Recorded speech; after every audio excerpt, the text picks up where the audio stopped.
करना था सर, फिर इसका रिवीजन। वेक्टर करेंगे बेटा, डिवाइड। हाँ सर। छोटे छोटे चैप्टर है, एक क्लास में हो जाने चाहिए। हाँ सर। चलिए, गुड।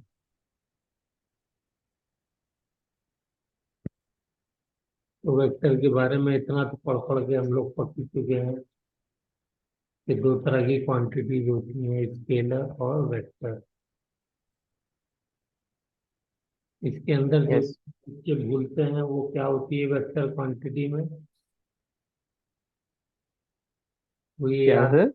इनकी न्यूमेरिकल वैल्यू होती है, यूनिट होता है, डायरेक्शन होता है।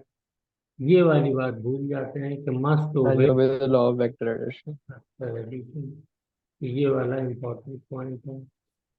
फिर हमने ये एक एग्जांपल किया था डिगिंग का, बहुत मशहूर एग्जांपल है, तकरीबन सभी टीचर इसको देते हैं। Yes sir. और वो खजाना था, वो ढूंढना था, पूरी जिंदगी लग गई ढूंढने में। क्यों? इसलिए कि डिस्टेंस मैग्नीट्यूड पता था, डायरेक्शन नहीं पता था। ठीक है। फिर उसके बाद ये हो गया, दो वेक्टर हैं,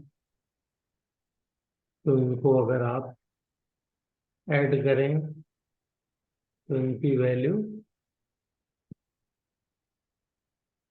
या दो डिस्प्लेसमेंट है, डिस्प्लेसमेंट वेक्टर, उनकी वैल्यू कहाँ से कहाँ वेरी कर सकती है,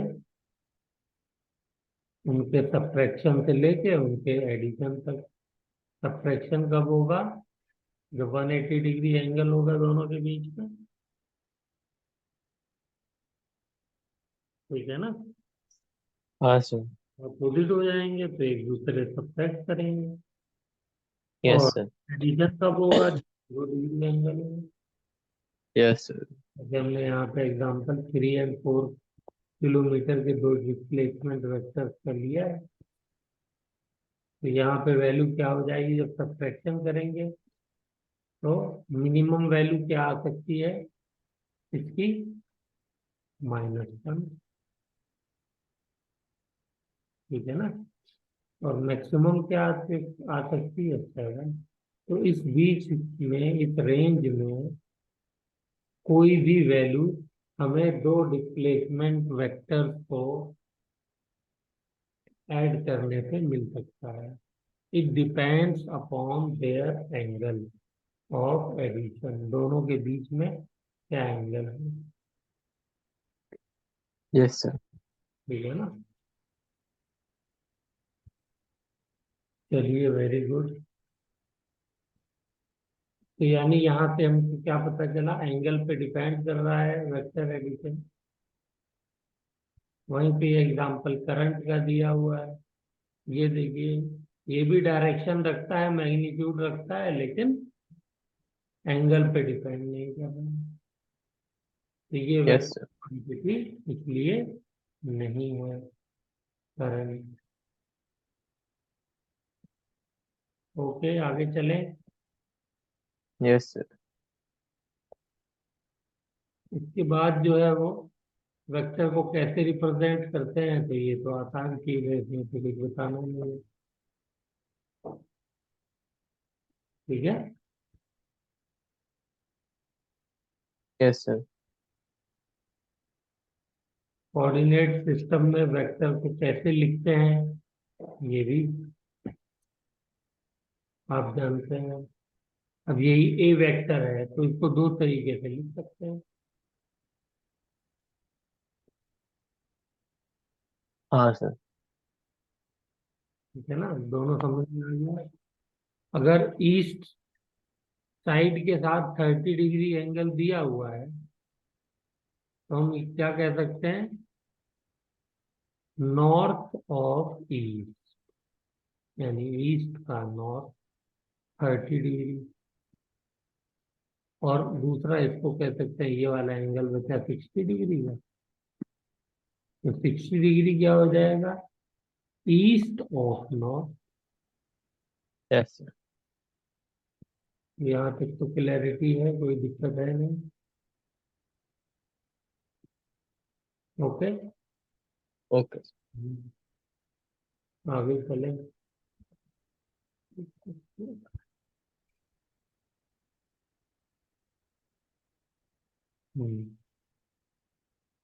सम इम्पोर्टेंट पॉइंट्स वेक्टर के बारे में।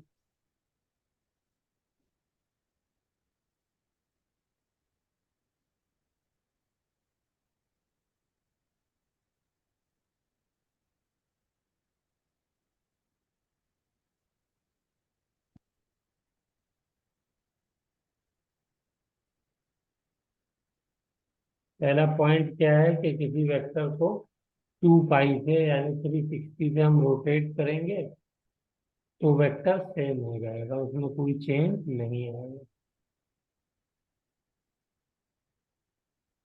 ठीक है। Yes sir. इसके अलावा एंगल से रोटेट करने पे क्या चेंज हो जाएगा?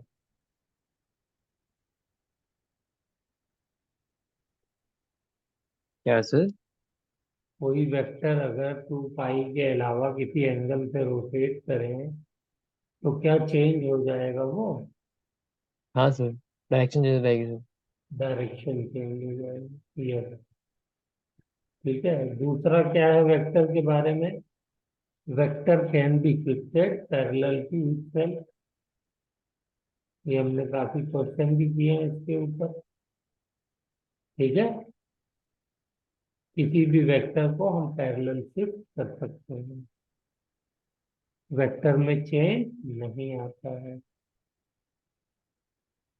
ठीक है। Yes sir. तीसरा पॉइंट क्या है, पढ़िए।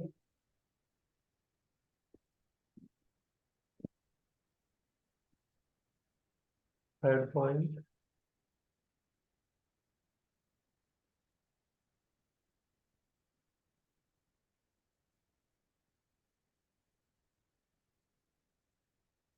थर्ड पॉइंट पढ़िए।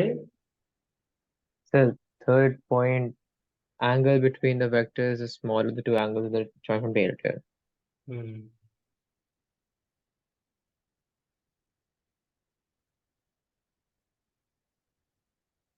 ठीक है। और सर की एंगल आवाज कट रही है सर, निकालते आवाज नहीं आ हैं रही जब सर आपकी। आवाज नहीं आ रही है।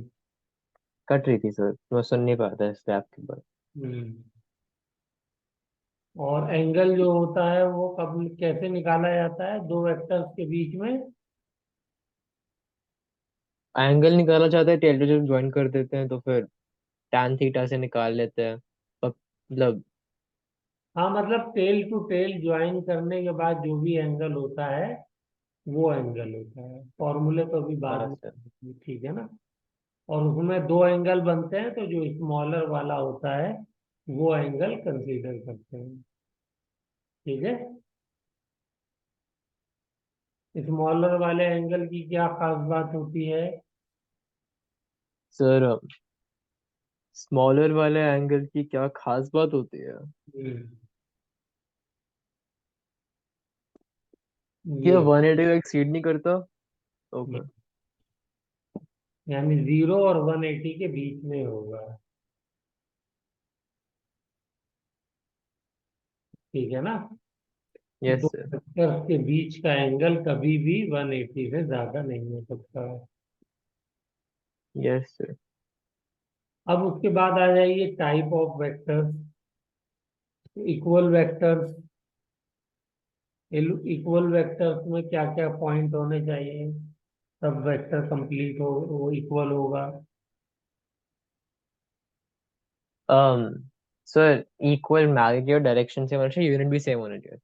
हाँ, यूनिट जो है यही बच्चे गलती करते हैं, बाकी तो याद रह जाता है।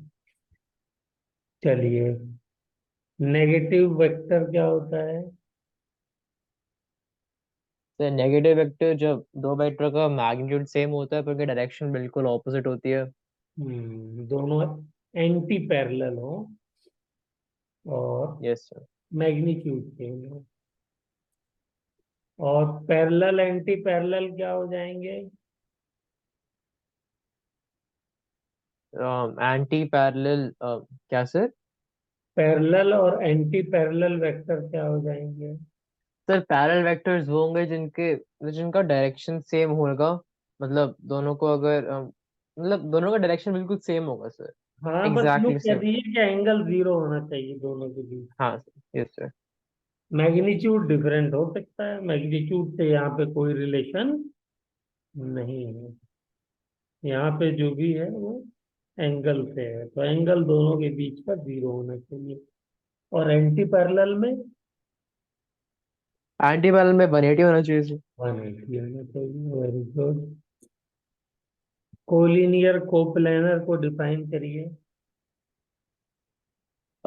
कोलिनियर मतलब सेम लाइन में, मतलब वन डायमेंशन में। हम्म। और कोप्लेनर मतलब सेम प्लेन में, मतलब।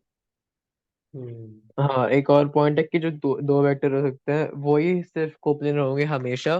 तीन वेक्टर मे और may not be coplanar. Very good. This is the very important point. दो वेक्टर हमेशा जो है प्लेन में होते हैं, क्योंकि उन दोनों से मिलके जो भी बनेगा वो प्लेन ही बनेगा।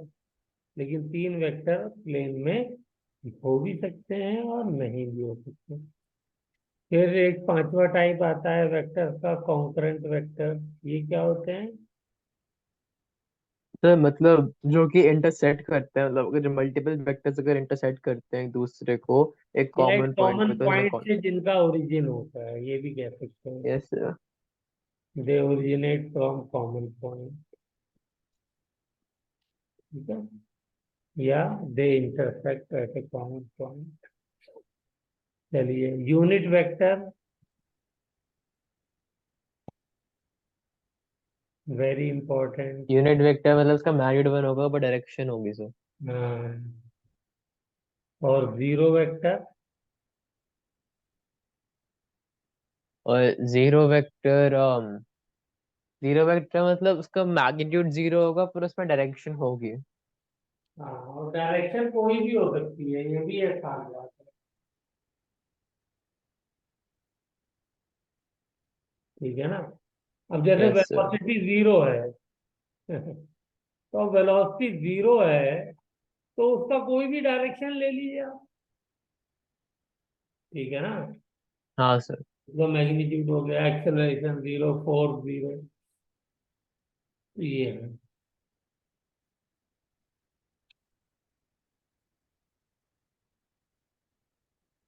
हम्म। फिर उसके बाद आ गया वेक्टर एडिशन। वेक्टर एडिशन के बारे में बताइए, क्या क्या आपको याद है जल्दी से? सर वेक्टर एडिशन के तीन दो मेथड होते, मतलब वेक्टर एडिशन के मतलब मेथड तो तीन होता है ग्राफिकल में। पर इनका फॉर्मूला एक ही होता है सर। ए प्लस बी का रिजल्टेंट होता है A plus B, A square under root A square B square plus two A cos theta. Hmm. तो ठीक। तो ग्राफिकली हम लोग इसको तीन तरीके से ऐड कर सकते हैं। बेसिकली तो दो ही हैं, दो से एक का एक्सटेंडेड फॉर्म है भी तीसरा वाला। तो पहला मेथड कौन सा है? Trigonal law. Sir triangle law. हाँ। दूसरा है पैरेललोग्राम लॉ। तो ट्राइंगल लॉ क्या कहता है बताइए?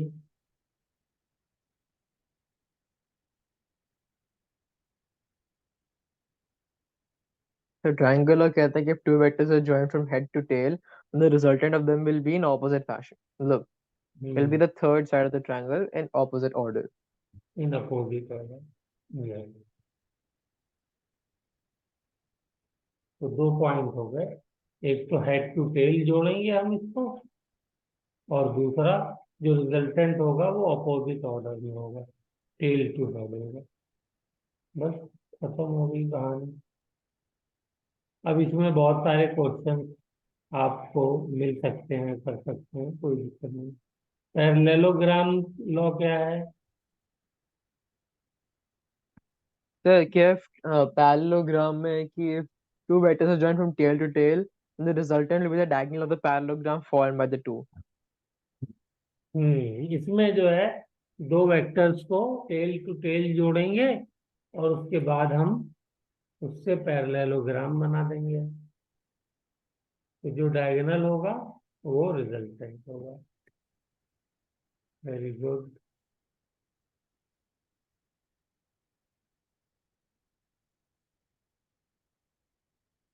और पॉलीगन में क्या होगा, ट्रायंगल लॉ फॉलो होता है।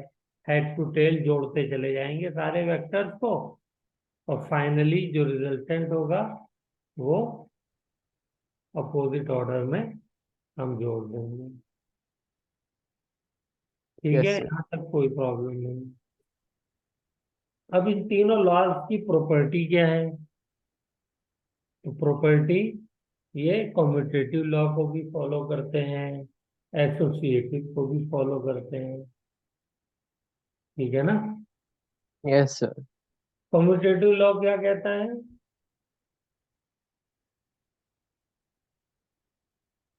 कॉम्यूटेटिव लॉ कहता है कि वेक्टर मतलब आर इज मतलब A plus B give rise to B plus ए।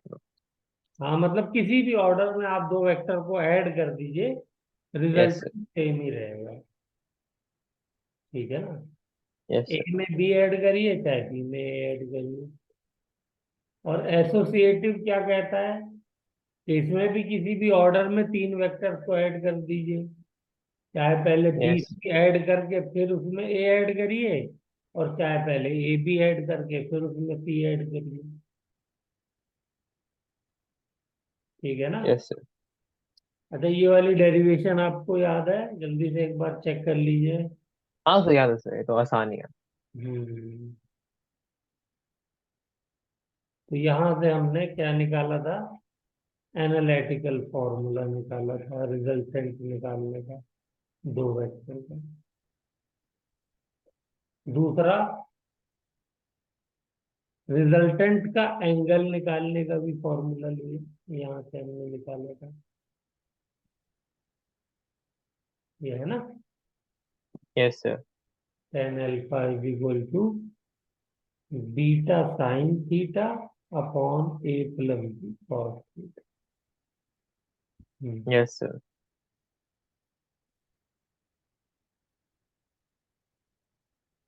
हम्म, चलिए, वेरी गुड।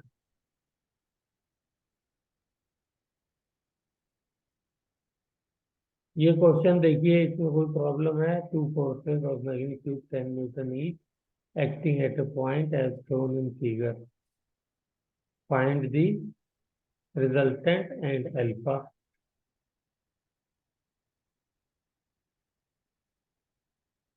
एक फोर्स ये है, एक ये है। इन दोनों का रिजल्टेंट निकालना है और अल्फा निकालना है। तो सिंपल फॉर्मूला यूज कर लेना है बेटा। क्यों अभिनव? Yes sir. हाँ। हाँ sir। रिजल्टेंट ये निकालने, आवाज बहुत कट रही है सर, तो दिक्कत हो रही है सर। कटनी नहीं चाहिए, कैसे नेटवर्क तो ठीक आ रहा है। चलिए, तो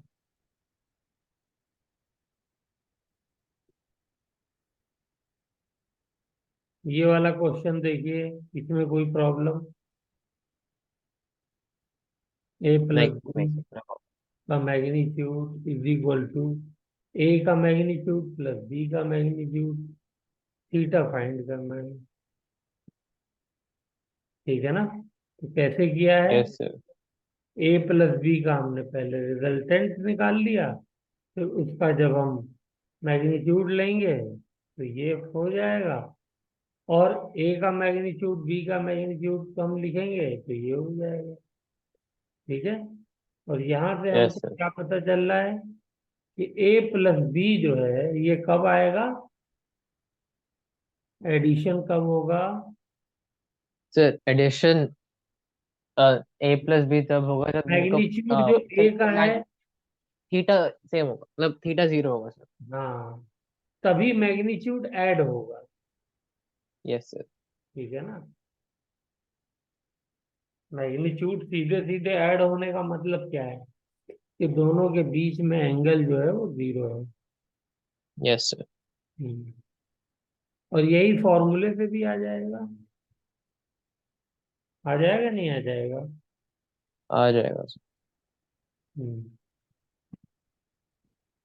are is equal to root A का स्क्वायर प्लस बी का स्क्वायर प्लस प्लस टू है भी cos theta. Two A B, और कॉस क्या हो जाएगा? 0। तो ये क्या हो जाएगा? A plus B plus B whole बराबर स्क्वायर। हो जाएगा, स्क्वायर करेंगे रूट से हट जाएगा। यस। ये वैल्यू जो है ए प्लस बी के बराबर, रिजल्टेंट जब ही तो आ रहा है जब एंगल 0 है। Yes sir. हम्म। ये वाला देखिए, ये भी अच्छा क्वेश्चन है। A plus B and A minus B, मतलब ए का मैग्नीट्यूड माइनस बी का मैग्नीट्यूड का मॉड बराबर है ए प्लस बी के मॉड के बराबर। Okay sir. ये जब होगा जब थीटा 180 होगा सर तो। हम्म। थीटा 180 होगा, तो इसमें भी क्या किया हमने, वही ऊपर वाला केस। ए प्लस बी तो रिजल्टेंट ही हो गया, नो प्रॉब्लम। और ये क्या हो यस। जाएगा? ए का मैग्नीट्यूड ए हो गया, बी का मैग्नीट्यूड बी हो गया। ठीक है ना? और बीच में माइनस साइन है, तो दोनों को सब्ट्रैक्ट कर रहे हैं आप। तो सब्ट्रैक्ट कब होगा? जब थीटा 180 डिग्री होगा। थीटा 180 होगा। फॉर्मूले में चाहे तो रख के देख लीजिए। अब मैं नहीं रखूंगा, एक रख दिया है मैंने। ओके। Yes sir. हम्म। ये भी क्वेश्चन एक अच्छा था। क्या था ये क्वेश्चन, कुछ याद है? which of the following will not result in 2n। हाँ सर ये भी आसान था सर। हम्म। जिसमें 2n पॉसिबल ही नहीं है हम्म। तो क्या होगा, कौन सा होगा? कौन सा पेयर है? तो कौन सा? सर इस केस में कौन सा 1 वाला and आंसर था इसमें? 2 इसका आंसर है। एक मिनट।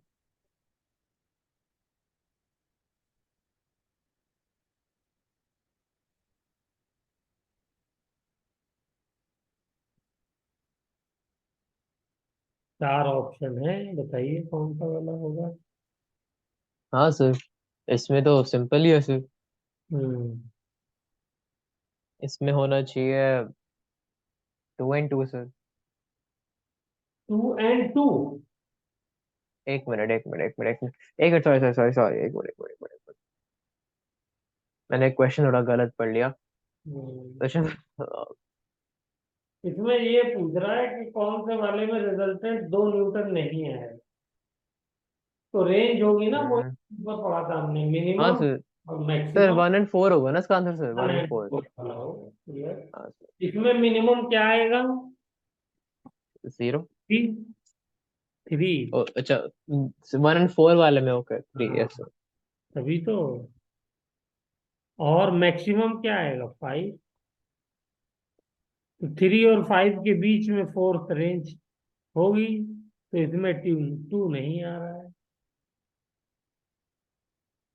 ठीक है ना? और यही हमसे यस सर। पूछा है कि ऐसा दो फोर्सेस मतलब लग रहे हैं, तो इनका कॉम्बिनेशन कौन से वाले ऑप्शन में है जिसमें 2 न्यूटन का फोर्स नहीं बनेगा? तो एक यही वाला ऑप्शन है। चले। Yes sir. Two vectors having resultant 7 और 17 के बीच में, एंड थीटा 90 डिग्री है। फाइंड आर कह रहा है, रिजल्टेंट फाइंड करना है। तो कैसे किया जाए इसको, जल्दी से चेक करिए 1 मिनट में। सर एक मिनट सर, अरे two vector having r7 theta 90 find r।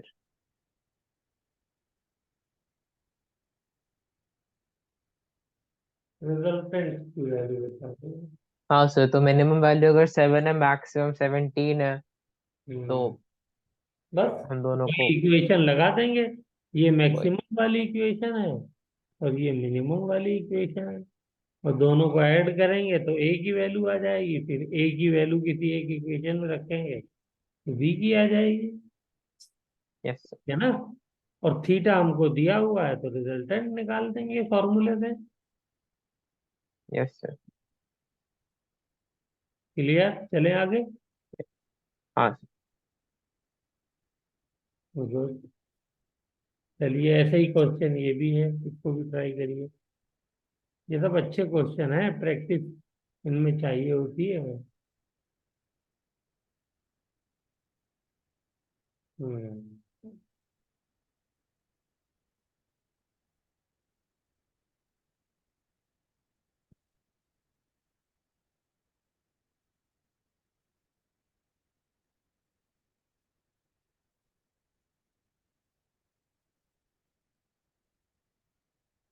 Question समझ में आया? हाँ sir. F1 plus F2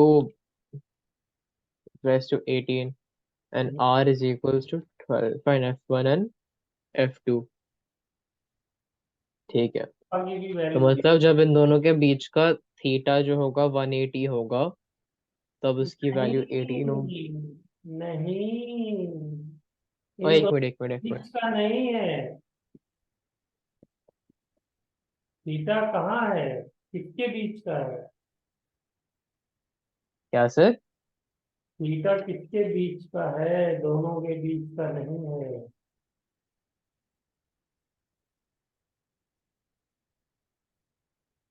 theta resultant और एक किसी वेक्टर के बीच का है। तो वो तो अल्फा हो गया ना सर, मैं तो उसकी बात कर रहा हूँ जो क्वेश्चन में दिया हुआ है। F1 और F2 का मैग्नीट्यूड दिया हुआ है, तो अगर वो स्ट्रेट अप ऐड क्योंकि एक वैल्यू आ रही है, तो मतलब उन ये दोनों के बीच का एंगल उस केस में 180 है।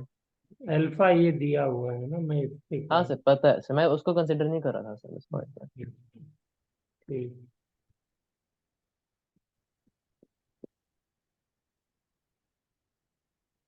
तो अगर हम सिंपल वेक्टर एडिशन का फॉर्मूला लगा देंगे तो अ,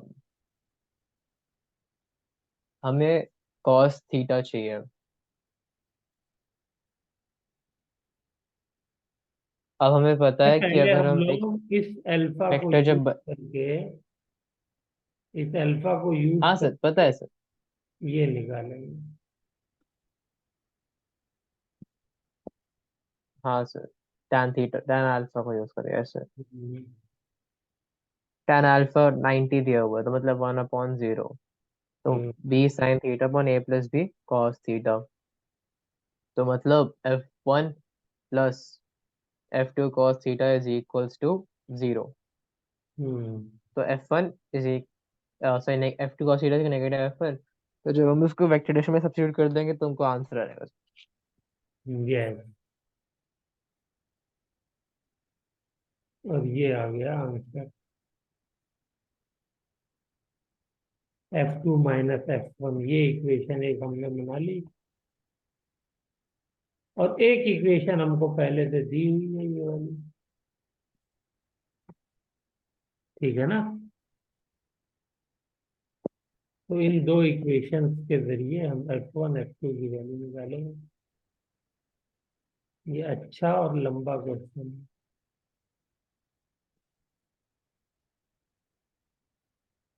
चलिए,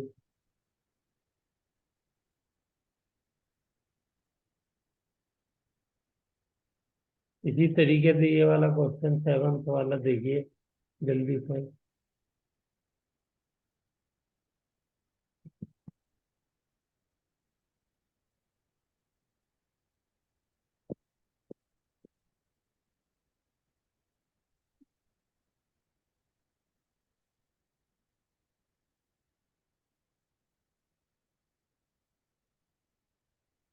7 में r of two vectors a and b is perpendicular to a and r is equal to b, but हाँ ऐसे भी सिंपल ही है सर। हम्म।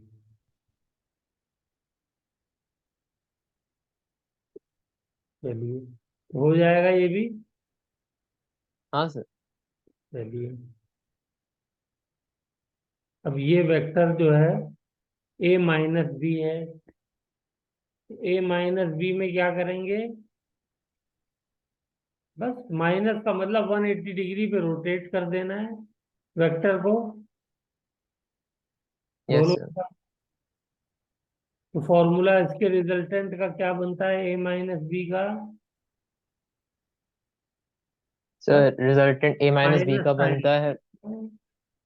हाँ सर, -2ab cos थीटा। ये बन जाएगा -2ab cos थीटा। ये थीटा कौन सा वाला एंगल होता है? सर थीटा जो ए और बी के बीच का एंगल होता है। हाँ, ये ए है और ये बी है, तो ये एंगल थीटा लिया जाएगा। लेकिन आप जब ए माइनस बी करेंगे तो माइनस बी यहाँ आ जाएगा, ये माइनस बी हो गया। अब ये वाला एंगल जो है वो क्या हो जाएगा, 180 माइनस थीटा। तो ये वाला एंगल नहीं रखना है, यही वाला एंगल रखना है, ठीक है ना। और ये वाला रखना होगा तो फिर आपको 180 माइनस थीटा रखना होगा। फिर माइनस साइन नहीं लगाएंगे, फिर प्लस ही साइन रहेगा। बोलिए। Yes sir. हम्म, बिल्कुल यही काम एंगल निकालने में करेंगे, ठीक है ना। B sine yes sir. Theta की बजाय बी साइन 180 माइनस थीटा हो जाएगा, और कॉस 180 माइनस थीटा। जब ये करेंगे हम तो फॉर्मूला क्या बन जाएगा, बी साइन थीटा और cos A minus B cos theta, ठीक है ना। Clear? Yes sir, clear sir. A plus B और ए माइनस बी, ये इक्वल कब हो सकते हैं? दो वेक्टर जिनको ऐड किया जाए और सब्ट्रैक्ट किया जाए, रिजल्टेंट सेम ही आएगा। रिजल्टेंट का मैग्नीट्यूड तो ऐसा कब पॉसिबल है? बोलिए। सर रिजल्टेंट ऐसा तब पॉसिबल है जब थीटा 90 डिग्री हो। यस, इसको प्रूव किया है आपने? हाँ सर, cos 90 जीरो होता है दोनों में। इसको आप प्रूव करके देखिएगा, ठीक है। Yes sir. वही रिजल्टेंट की वैल्यू आप निकालिएगा दोनों की, तो दोनों की सेम आ जाएगी, क्योंकि cos 90 जीरो होता है, ठीक है। ये वाला क्वेश्चन जल्दी देखिए, इसमें कुछ समझने वाला है, तो आसान है। Ball moving with 10 metre towards east and its velocity changes to 10 meter towards north in 10 seconds. Find acceleration. तो क्या करना है, कुछ नहीं हाँ करना सर, है। एक्सेलरेशन होता है चेंज इन एक वेलोसिटी सिंपल ही है सर। बाय टाइम, बस। तो यस फाइनल सर। वेलोसिटी ये है 10 मीटर टुवर्ड्स नॉर्थ, इनिशियल ये है 10 मीटर टुवर्ड्स ईस्ट, ठीक है। तो इसका रिजल्टेंट निकाल लेंगे, रिजल्टेंट निकाल करके 10 से डिवाइड कर देंगे, एक्सेलरेशन आ जाएगा। बोलो बेटा, क्लियर? हाँ सर। हाँ, पहले ईस्ट में थी इनिशियल, फाइनल वेस्ट में हो गई, तो वो नॉर्थ में भी। लेकिन जब V final minus V initial करेंगे तो माइनस की वजह से इसको अपोजिट डायरेक्शन में इधर लेना होगा, तो रिजल्टेंट जो होगा वो सेकंड क्वाड्रेंट में आएगा। Yes sir. हम्म, इसने अल्फा भी पूछा है। हाँ फाइंड सर। एक्सेलरेशन, एक्सेलरेशन जब निकालेंगे तो उसमें डायरेक्शन बताना होगा। एक्सेलरेशन क्योंकि वेक्टर क्वांटिटी है ना। इसी तरीके से ये बाइक का क्वेश्चन है, नॉर्थ में जा रही है, फिर turns right without changing speed, velocity बताइए, चेंज इन वेलोसिटी, ठीक है। Sir it is going. बोलिए बोलिए हाँ सर, बोलिए। Change velocity. हाँ 90 सर, सिर्फ डिग्री चेंज पे टर्न वेलोसिटी। हो गई तो वेलोसिटी चेंज क्या हो गया, V final yes minus sir. V initial. अब टाइम से हम डिवाइड नहीं करेंगे तो चेंज इन वेलोसिटी आएगी, और टाइम से यस सर। डिवाइड कर देंगे तो एक्सेलरेशन आ जाएगा, बस। तो यहाँ पे हमें टाइम नहीं दिया है तो खाली चेंज निकाल लेंगे, final minus initial. Clear? Yes sir. ये वाला क्वेश्चन बहुत अच्छा था।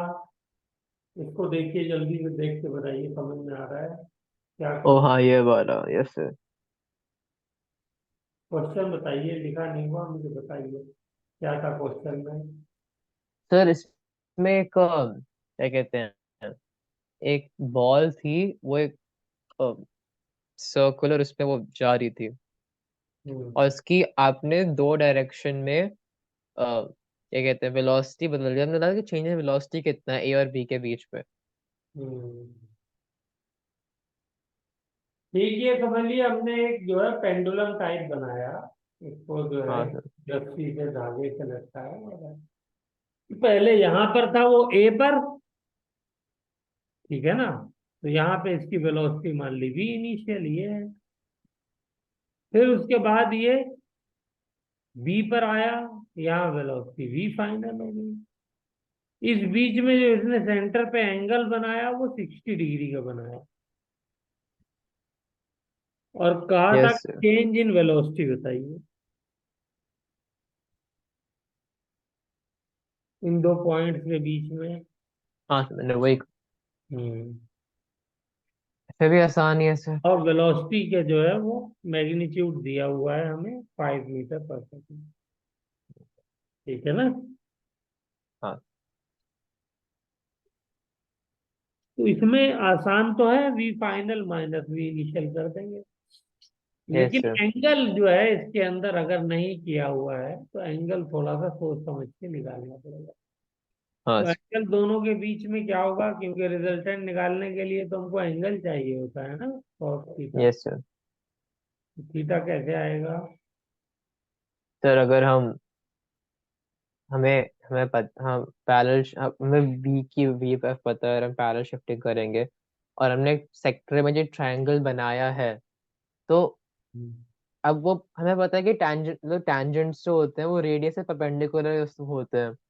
तो हम्म। अगर वो एक रेडियस जो होता है वी एफ के साथ एक 30 डिग्री का एंगल बना रहा है, तो उसका बाकी वाला एंगल 60 होगा, और तो फिर उसकी वजह से वी आई और वी एफ के बीच का एंगल 60 हो जाएगा। हम्म। ठीक है ना। चलिए, यस। गुड। तो पैरेलल शिफ्ट हमने किसको किया? वी फाइनल को कर दिया। ठीक है। अच्छा, यहाँ पे 120 क्यों नहीं लिखा? ये एंगल जो है 120 आया ना।